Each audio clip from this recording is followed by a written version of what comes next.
So, good evening, everyone. So, today we are back again with certain important current affairs regarding specifically for ND examination, which is conducted by UPSC. So, today's first current affair will be about Great Barrier Reef. Now, what is Great Barrier Reef? So, Great Barrier Reef is a large strip मतलब कि एक पट्टी है. कहाँ पर? On the east coast of Australia. If you consider this as Australia, so Australia की इस तरफ एक बहुत बड़ी पट्टी है जो कि आपके पोलन जो कि आपकी किससे मिलके बनी होती है? कोरल्स से. ठीक है. So it is a reef made by corals. Now, if you have seen movies or if you have seen certain videos जहाँ पे आप लोगों को देखा होगा स्कूबा डाइविंग करते हुए. स्कूबा डाइविंग के टाइम पे आप देखे बहुत रंग बिरंगे पानी के अंदर आपको पौधे दिखेंगे, मछलियाँ दिखेंगी. सो वो सब कहाँ मिलते हैं? कोरल रीफ्स में. Now why we are talking today about Great Barrier Reef is because United nation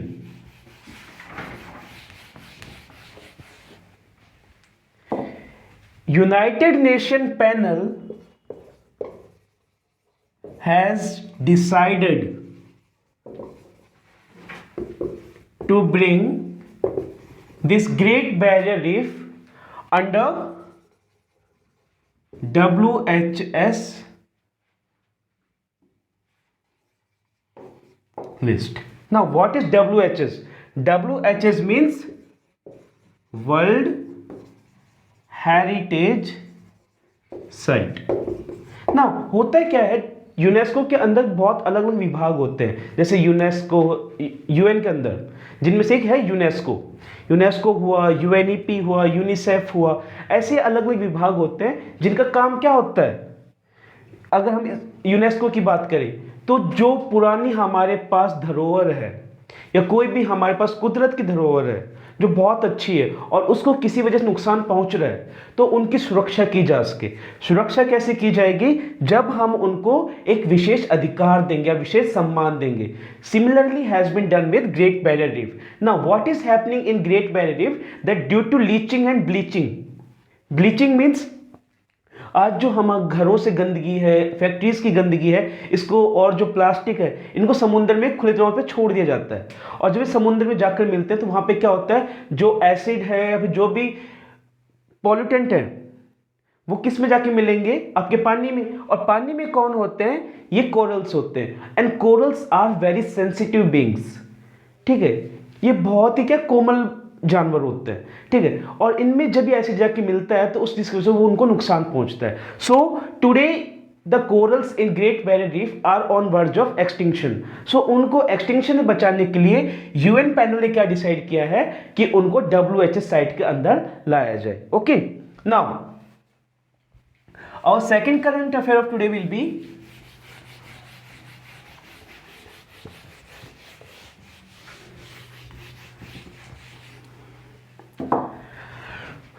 about the 13th edition of bilateral exercise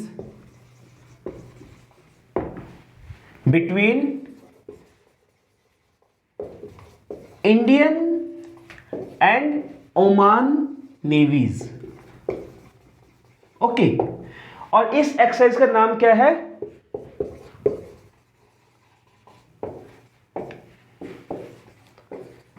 Naseem Al बहर. ओके. और ये कहां पर हो रही है? So it is taking place at the coast of Oman. Now the country Oman is strategically very important for India. क्यों? क्योंकि ओमान के खाड़ी प्रदेश है. एंड जितने भी खाड़ी के देश हैं, चाहे वो आपका ईरान हो, इराक हो, सऊदी अरेबिया हो, ओमान हो, बहरीन हो, कुवैत हो, ठीक है, इन सभी देशों में ऑयल जो है, नेचुरल ऑयल या क्रूड ऑयल जिसे हम बोलते हैं, जिससे हमें पेट्रोलियम और डीजल वगैरह जैसे पदार्थ मिलते हैं, ये बहुत ही भारी मात्रा में मिलता है. ठीक है. So we get crude oil from there. So and we have a high what we say remittance remittance means India के बहुत से लोग वहां पर गल्फ कंट्रीज में, इन खाड़ी प्रदेशों में काम करते हैं, तो जिसकी वजह से वहां से जब वो पैसे इंडिया में भेजते हैं तो उसको रेमिटेंस बोला जाता है। और वहां से जब पैसे आते हैं तो वो एक दूसरी करेंसी में आएगा, ठीक है, जैसे वहां की दिनार हुई, दिरहम हुई, ठीक है, इन करेंसीज में। और जिसकी वजह से इंडिया का जो फॉरेन रिजर्व है ये हाई रहता है। सो इन दो कारणों से, पहला क्रूड ऑयल, दूसरा फॉरेन रिजर्व थ्रू रेमिटेंसेस, जो ये कंट्रीज जो है हमारे लिए बहुत स्ट्रेटेजिकली इंपॉर्टेंट है। दूसरा, इनके ये जो देश हैं ये पूरी तरीके से पानी से घिरे हुए हैं, ऐसे दो तीन साइडों से, इसलिए इनको गल्फ कंट्रीज बोला जाता है। तो यहाँ पे क्या है, पायरेसी एंड ट्रेड के लिए बहुत इंपॉर्टेंट है, ठीक है। तो अपने वो ट्रेड वाले संबंध बनाए रखने के लिए हमारी सरकार और हमारी जो आर्म फोर्सेस हैं वो क्या करती है, इन देशों के साथ में फ्रेंडली रिलेशंस बने रहे तो एक्सरसाइजेस करती रहती है। उन्हीं में से एक एक्सरसाइज है Naseem Al Bahr. And to remind all of you that each year around 2 to 3 questions come from exercises, कि किस देश के साथ भारत ने कौन सी एक्सरसाइज की है, ठीक है। Now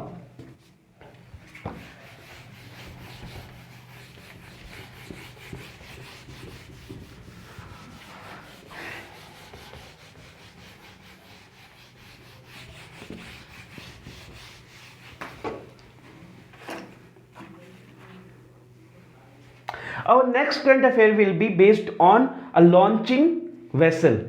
Launching vessel means Indian Navy, sorry, not launching vessel, a vessel has been launched, ठीक है।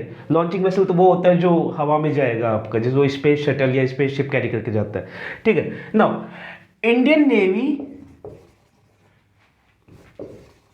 Launched it's third of the 4 survey vessels, और इस वेसल का नाम क्या है, इशक, ठीक है। नाउ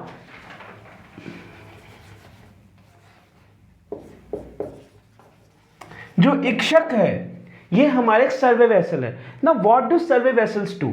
सर्वे वेसल्स का काम क्या होता है, ये ऐसे शिप्स होंगे जिनके ऊपर आपके रेडार्स या फिर एम्पलीफायर ये सब लगे हुए होते हैं, जिससे कि समुद्र में होने वाली गतिविधियां, that means if any ship, any enemy ship is trying to enter into India, जैसे हाल ही में अगर आपने न्यूज पढ़ी हो that a Chinese spy ship, यानी चाइना की स्पाई शिप कहां पे बोर्ड की गई थी, श्रीलंका के अंदर, तो उसके अगेंस्ट में इंडिया ने काफी कठोर क्या निंदा की थी कि आपने श्रीलंका को बोला भी था कि आपने एक स्पाई शिप को अपने तट पर रुकने की अनुमति कैसे दे दी, ठीक है। तो such kind of things are done by these survey vessels, okay.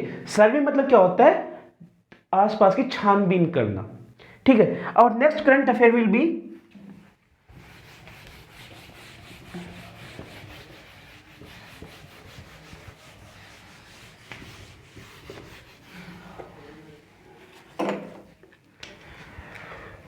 Tibetan spiritual leader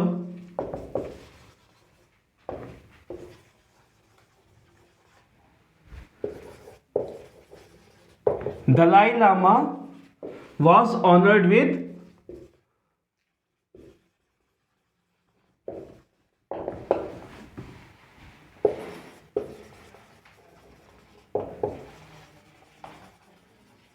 Gandhi Mandela Award in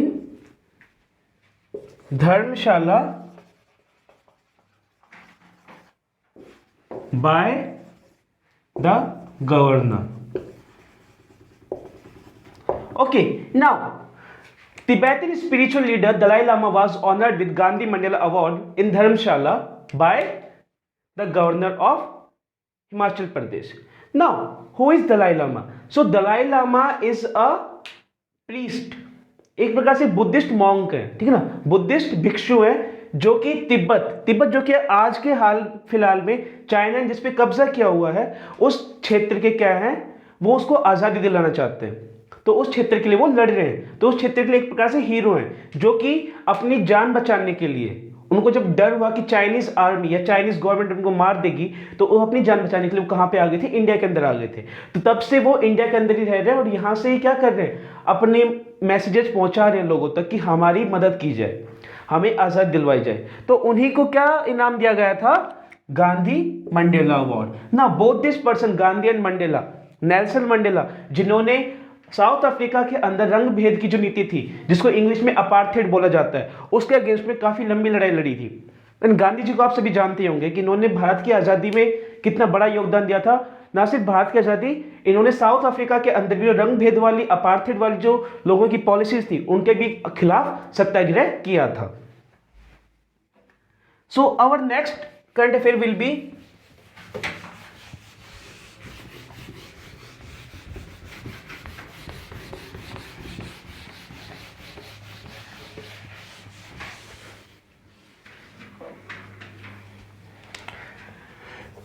Prime Minister inaugurated the first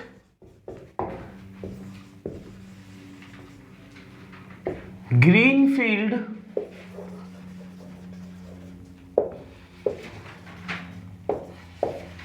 airport in Arunachal Pradesh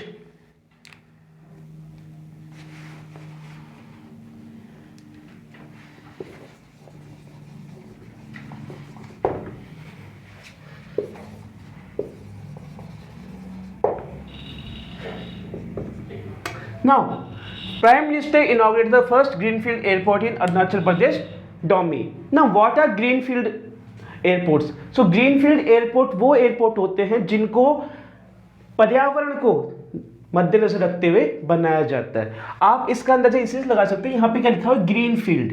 so green field means हरा भरा खेत या हरी भरी field. तो जिसको, जिन airports को environment को यानी पर्यावरण को दिमाग मद्देनजर रखते हुए कि पर्यावरण को ज्यादा नुकसान ना हो बनाया जाता है, उनको क्या हम बोलेंगे, हम ग्रीन फील्ड एयरपोर्ट्स। और ये पहला कहाँ पे बना है, अरुणाचल प्रदेश के दौमी इलाके में। ओके,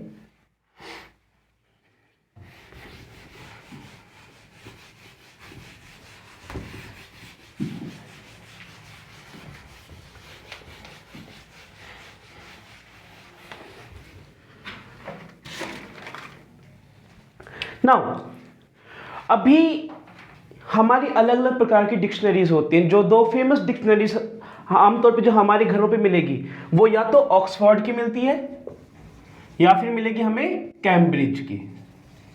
नाउ इन्हीं में से जो एक है कैम्ब्रिज, अभी ये डिक्शनरीज क्या करते हैं, they choose a word which they mark as the word of the year, यानी साल में सबसे ज्यादा यूज होने वाला जो वर्ड होगा उसको ये लोग क्या अवार्ड देते हैं, वर्ड ऑफ द ईयर का। एंड इस साल, यानी कि मैं पिछले साल की बात करूं, 2022 की बात कर रहा हूं, 2022 में होमर जो ये शब्द था, this word was Cambridge word of the year. Okay, ना what does the word homer means. So homer मतलब होता है जो घर पे रहता है। ये वर्ड बेसिकली यूज किया गया था किन के लिए, गेमर्स के लिए। गेमर्स कौन होते हैं, सारा दिन मतलब कंप्यूटर पे गेम खेलते रहते हैं, ऑनलाइन गेम्स खेलते हैं, उनके लिए वर्ड यूज किया गया था कि वो सारा दिन घर पे रहते हैं। और इस वर्ड को पिछले साल अराउंड 75,000 टाइम्स सर्च किया गया था। ठीक है ना। Next,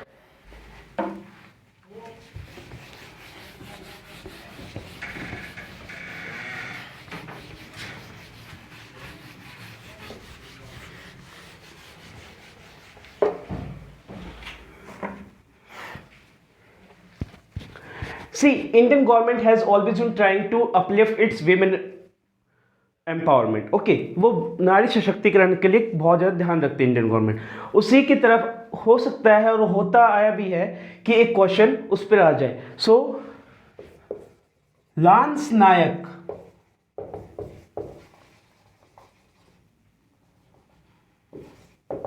Manju from Indian Army became the first women skydiver. ठीक है, so Lance Naik Manju became the first skydiver for army. Okay, now next current affair.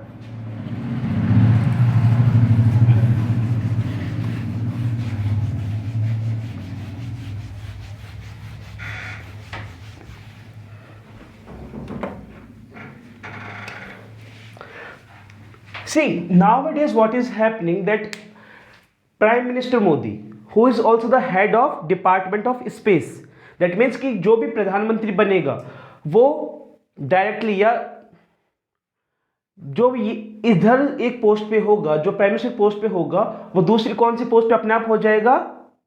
Department of space का चेयरमैन या फिर उसका हेड बन जाता है ऑटोमेटिकली। ठीक है, हेड बन जाएगा, चेयरमैन तो चूज किया जाता है। सो जो हेड भी है हमारे प्राइम मिनिस्टर मोदी उसके।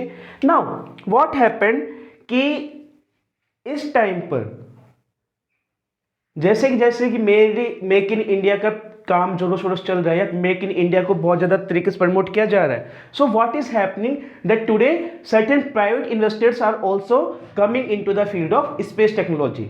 ठीक है, बहुत सारे ऐसे जो प्राइवेट यानी कि जो निजीकरण वाले लोग हैं, जो प्राइवेट संस्थानों से बिलोंग करते हैं, ना कि सरकारी से, वो भी किस में आ रहे हैं? स्पेस टेक्नोलॉजी में। इससे पहले जो स्पेस का सारा काम होता था वो सरकार के अंदर में रहता था, यानी इसरो।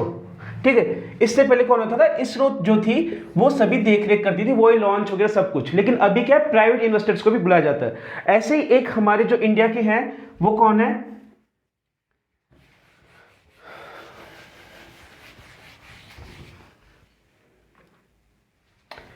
ऐसे एक मिशन था, उस मिशन का नाम क्या था? Prarambh. So Prarambh mission, the first mission which was priority developed for space was successful. ठीक है ना? तो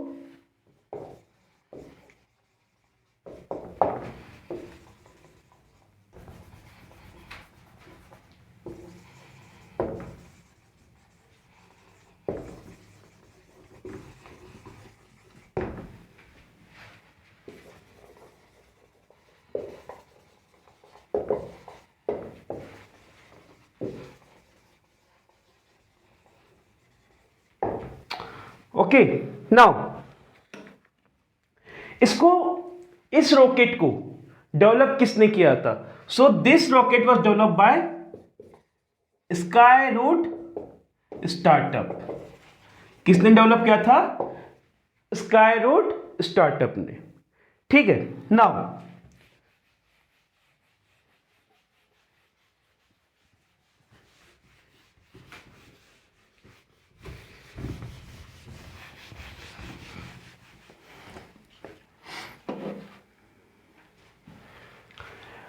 अभी हुआ क्या है, हमारे इंडिया का एक पार्ट है।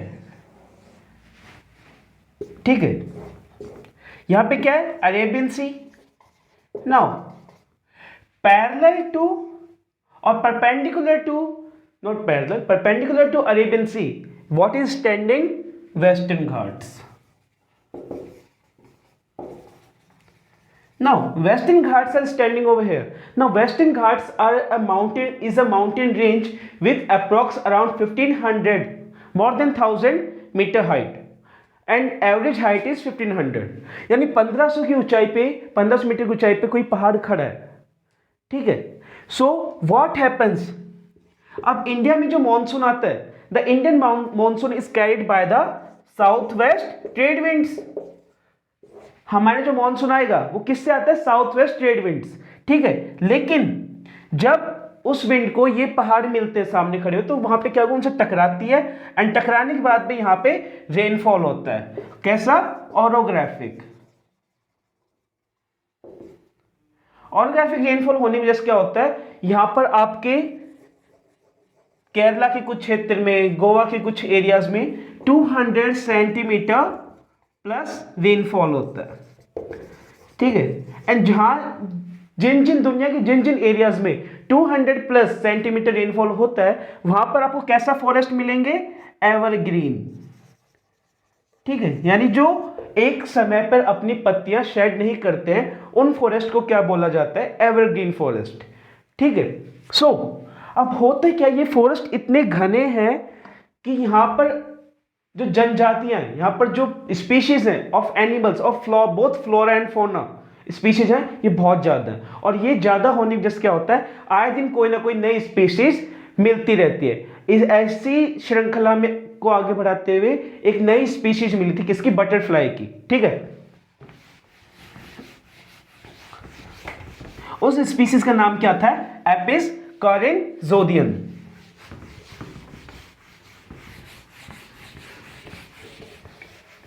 Now, why this species is important for us? Okay, so it was not butterfly, it was honeybee. So why this species were important? Because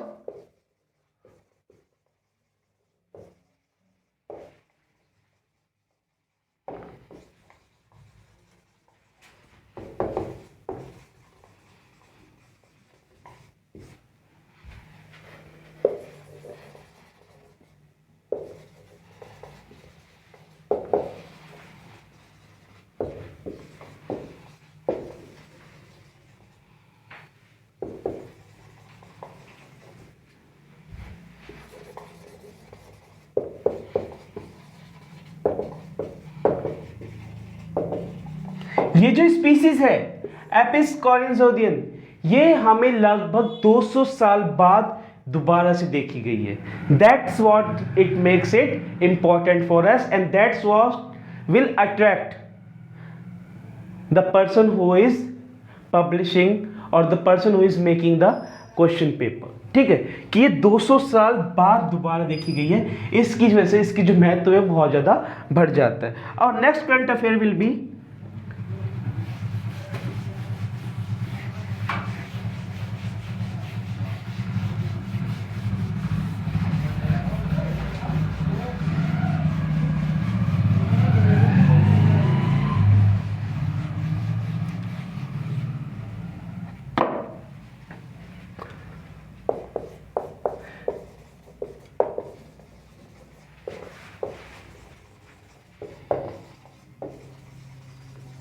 National Pollution Day. Now, when is National Pollution Day celebrated? So it is celebrated on 2nd of December.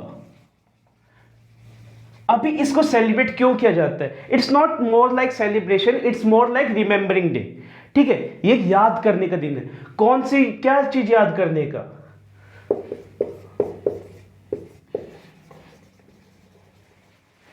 The Bhopal gas tragedy. Now, what was Bhopal gas tragedy? That 2 तारीख, ठीक है, 2 दिसंबर 1984 हुआ क्या था? जब रात को लोग सो रहे थे तो उसी टाइम पे पास में जो फैक्ट्रीज थी वहां से एक बहुत ही जहरीली गैस, ठीक है, नाम क्या था उस गैस का?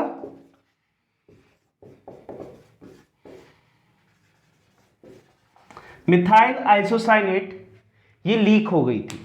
इस लीकेज की वजह से क्या हुआ था? लोग अपनी नींद में ही बहुत से लोग मर गए थे, बहुत भयंकर तरीके की त्रासदी हुई थी। सो उसी को याद करते हुए क्या सेलिब्रेट किया जाता है? National pollution day. और इसी के साथ हम आज का लेक्चर बंद करते हैं, कल मिलेंगे इसी समय। Thank you.